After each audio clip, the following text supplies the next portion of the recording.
Hey Sky fam, welcome back to my channel. If you're new here, my name is Becca and I'm a Seattle-based flight attendant.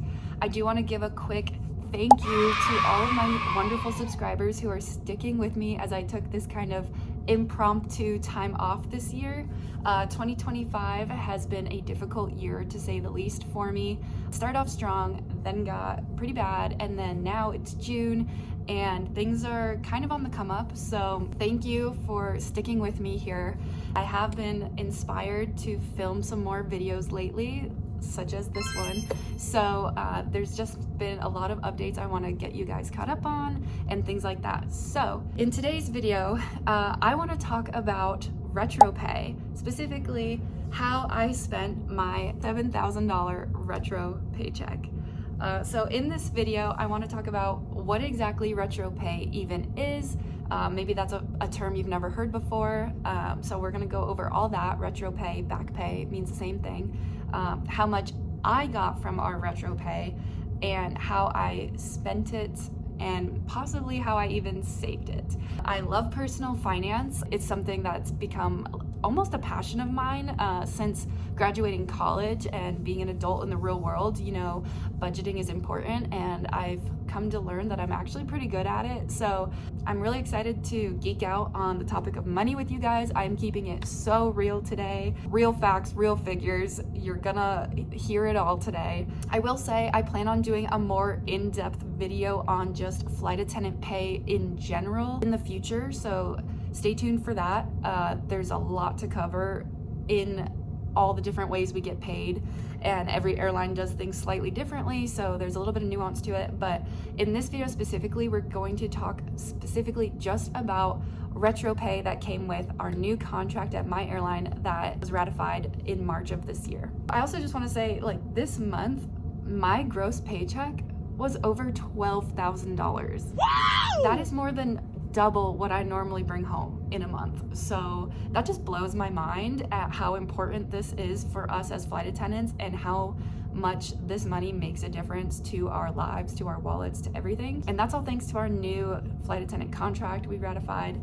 And without further ado, let's get into what I did with my retro paycheck. So in the first part of the video, I just want to talk about what retro pay is, or retroactive pay, which, you know, retroactive meaning looking back, back pay, looking back. Retro pay is basically back pay that we are owed when our union ratifies a new contract for us, which gives us a raise, but this pay is being applied to work that we have already done since the beginning of the negotiations process, before our new raise is finalized. So if you think about it, when I started at my airline back in 2023, I was at a certain pay scale step rate, which was at the most junior level, year one. Whatever that hourly rate is, that's basically where I was at.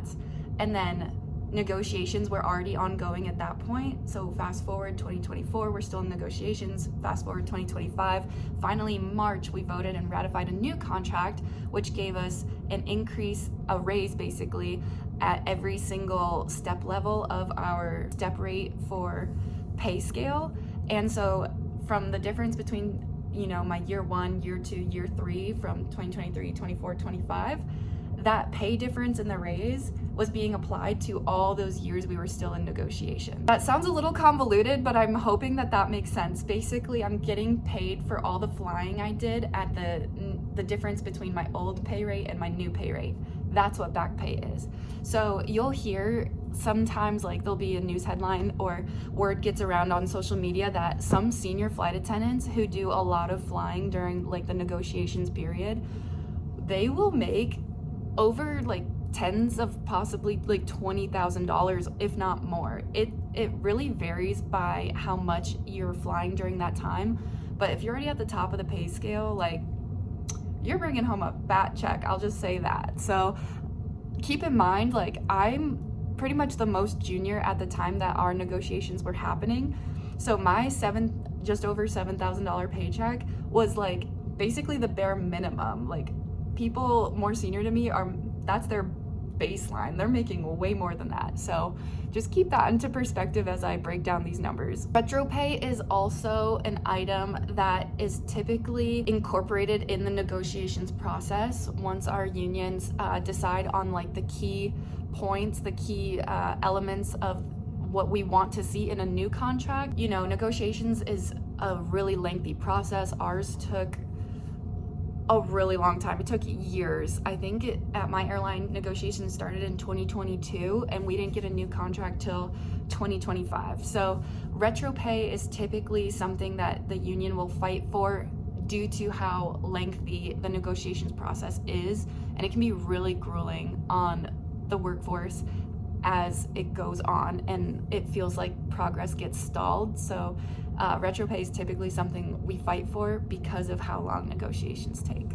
Another little flavor, little spice element added to this discussion is that at my specific airline, this was before my time, however, some of the history was that in 2020 when COVID hit, at my airline, the flight attendants voted to do a 2-year extension on the already existing contract, which I don't know all the ins and outs, but I'm pretty sure there was just a very minuscule pay step increase for those 2 years, but no like work rule improvements. So even though official negotiations began in 2022, it was based off of a 2-year extension. So really like the actual contractual rules for our flight attendant work group were as far back dated as 2020. So negotiations technically started in 2022, but given that 2-year extension, you could say it took almost 5 years of negotiating. So next I want to go over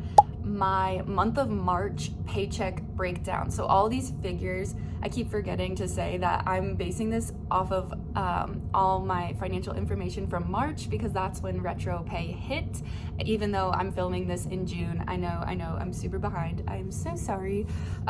So if I flub up my words, that's why. I'm talking about March numbers. But anyways, and because I'm talking about sensitive information, I'm going to probably include either on the side here or the side here, like just the actual breakdown of the numbers. I might include a few screenshots from pay stubs. I'm not sure yet. It is sensitive information, so but I want to show you the proof is there. Like I'm not making this up, so we'll see how I edit this.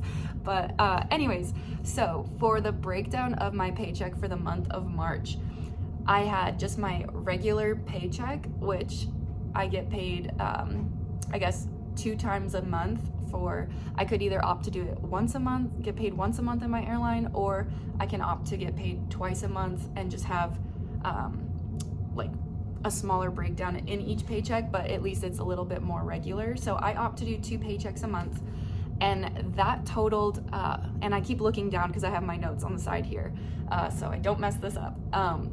But for the month of March, my regular pay, gross pay, came to $4,898.45 at just my standard rate.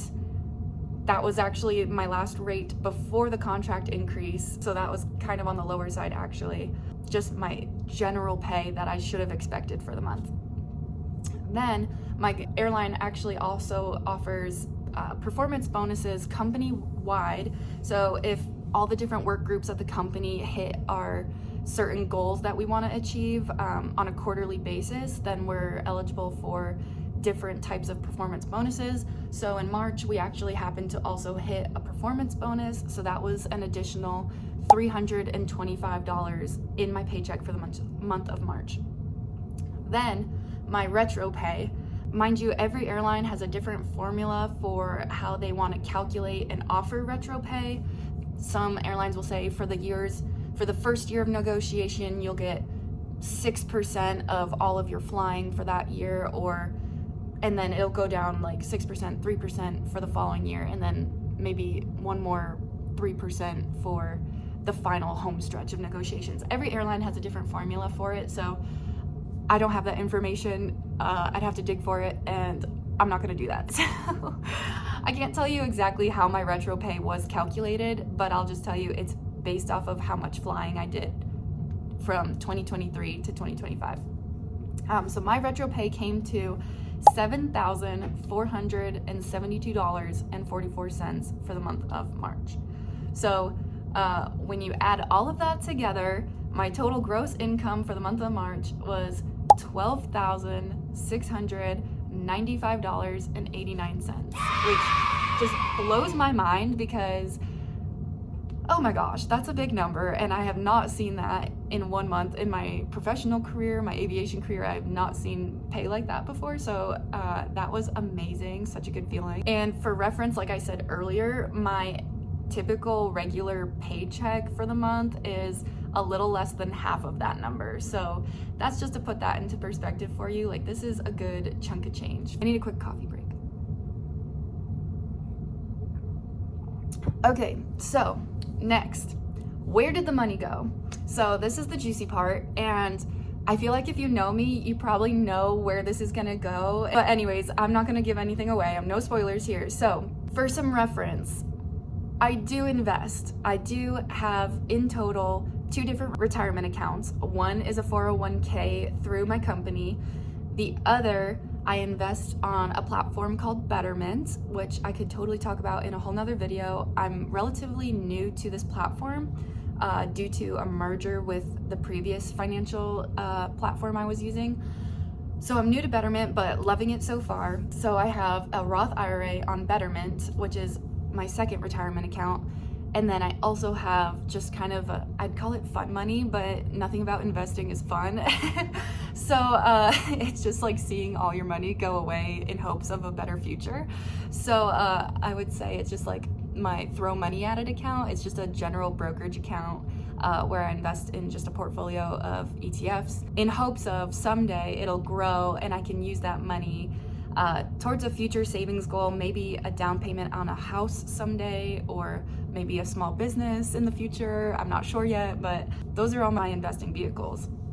So where the money went. First, I'm gonna list this out into like the highest dollar amounts of things I spent to the smallest, just to keep it kind of in some sort of order.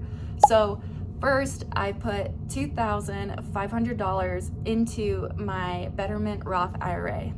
And I did this because this year I made a financial goal of maxing out my Roth IRA. I believe for the year 2025, it's around $7,000 or maybe $7,500 max contributions for the year, somewhere in there. And I've never been able to max out my Roth IRA before. I've had one, I think, for about 3 years now, and I want this year to be the year that I do it. And since I had retro pay, I was like, okay, I can do it. So I did the math out based on how much I've already contributed this year every month. If I put $2,500 away, that keeps me on track to max it out by the end of the year. Next, I put another $2,000 into one of my high yield savings accounts. And this one I just use as my emergency fund. So if you've been with me a little while, you know, back in November, I got into a car accident and had to buy a new car. And new cars in Washington, well, even used cars in Washington State are expensive. So I got a little taste of that. So because I did a pretty high down payment on the car that I now drive, I'm still kind of slowly building up my emergency fund. So I put $2,000 towards that. I think right now on that high yield savings account, I'm getting, I think 3.6% interest on it. At its best during the pandemic, I think I was getting like 4.25 or 4.5% on it. So it's not as good as it was, but it's better than just a regular checking account that is building you no free money. So I did that. And then next I put, speaking of my car, I put $1,000 directly onto my car loan as just a principal payment, because I did this because my car loan currently has the highest interest rate out of all my debts, out of all my student loans that I have. So that one's rocking like a 7% interest rate. It might even be 7.25. It's really high, and I just want to pay that off as soon as possible, just to get that off my plate. So I put $7,000 towards my car payment.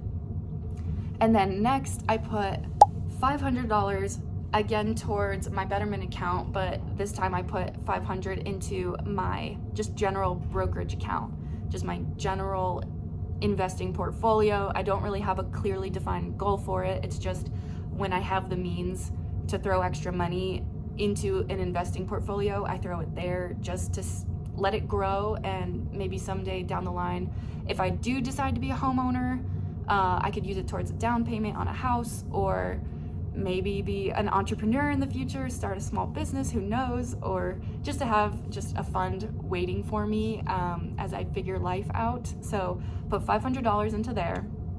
And then lastly, I put another $200 into a different high yield savings account that just has a different savings goal, just to have something squirreled away that isn't invested. So if I need to pull it out, I could pull it out if I had to. So doing the math, subtracting all of that, that leaves me with $1,272.44 from my retro paycheck. So this extra money I just saved into my checking account just to kind of beef that up a little bit, just for my everyday expenses. So I'm not going to go too in depth into my everyday expenses. I'd rather do that in the bigger flight attendant breakdown video of how we get paid. So basically doing the math here, I saved/invested $5,200 out of my retro paycheck, which means I spent a little over $2,200 in just throwing it in what I had left into my checking account. If I put that into a percentage, that means I saved/invested 69.5%, almost 70% of my retro paycheck. Are we surprised? Probably not, but I'm gonna tell you why in just a second. So you're probably wondering, okay, why did this girl save all of her money? Like, she should live a little, have a little fun. And I do want to say that it is a privilege that I am able to invest and save a good chunk of this paycheck, because I know plenty of flight attendants who, due to, you know, the higher cost of living these past 5 years and the inflation rate being so high and the lack of wage growth, I know flight attendants who literally need to spend this money so that they can get themselves out of debt, help out their families, etc. So I recognize it is a privilege to be able to save this much money. And honestly, my main reason for doing it is just because I want to look out for future Becca, and it's pretty much as simple as that. Like, coming into an adulthood where the economy has been crazy uncertain, realizing that what you thought was normal is completely able to change on a dime, like graduating college during a pandemic. All of these really big events to me anyways that have happened in my early adulthood has made me realize nothing in this world is certain and everything can change without a moment's notice. So I want to just look out for future Becca. That's literally it. I do have a few small financial goals, and I want to be able to pay off some of my debt soon, but I'd rather invest first and then pay off debt slowly over time later, if that makes sense. Lastly, I just want to wrap up my final thoughts on my retro pay check experience, how I feel about how much I saved versus how much I spent, what I learned. One big thing I've learned is the power of putting bills and such on auto pay. Auto paying your investments every month, auto paying your bills. Basically, once my paycheck hit my checking account, having things on auto pay pretty much the same day, if not within the next couple of days, seeing the money come and the money go just as fast as you got it, first of all, humbled me and made me realize money it's not real almost. It's just you have it and then you don't. And it kind of made me realize to not get attached to it, which is something I have to constantly remind myself of, especially as a girl who likes to wear cute things and likes to go shopping. Money comes and goes, and you have to be mindful of how you use it, truly. My advice for other flight attendants who are either anticipating retro pay with their newly ratified contracts or have recently also received retro pay, everybody's financial position is different, but if I could give a piece of advice would be to save at least 30% of it.